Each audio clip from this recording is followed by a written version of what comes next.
Hello সবাইকে, চলে এসেছি আজকে আবার একটা নতুন শর্টস ভিডিও নিয়ে। আজকের এই কেকের ভিডিওটিকে আমি 4টে পার্টে ভাগ করেছি, কারণ কেকটির ডিজাইনটিকে আমি ভালোভাবে ও আস্তে আস্তে দেখাতে চেয়েছি। কালকে এই কেকের স্পঞ্জ বেকিং এর ভিডিওটা আমি এমনি নর্মালি ছেড়ে দিয়েছিলাম, কিন্তু তাতে খুব একটা ভিউজ আসেনি, মানে একদমই ভিউজ আসেনি। ওই ভিডিওটাতে আমি দুজনের নাম নিয়েছিলাম, যারা আমার ভিডিওতে কমেন্ট করে তাদের নামগুলো নিতে বলেছিল। আমি জানিও না তারা ভিডিওটা দেখেছে কিনা আদৌ। তোমরা যদি ভিডিওটা দেখে থাকো তাহলে আমাকে একবার কমেন্ট করে জানিও, আর যারা চাও যে আমার ভিডিওতে আমি তোমাদের নামগুলো নিই তাহলে আমাকে কমেন্টের মাধ্যমে জানিও।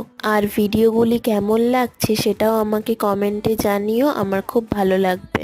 আর তোমাদের যদি কোনো রকম পছন্দের কেকের ডিজাইন থেকে থাকে তাহলেও আমাকে কমেন্টে জানিও, আমি বানিয়ে দেখাবো। ভালো লাগলে একটা লাইক করে দিও। Thank you.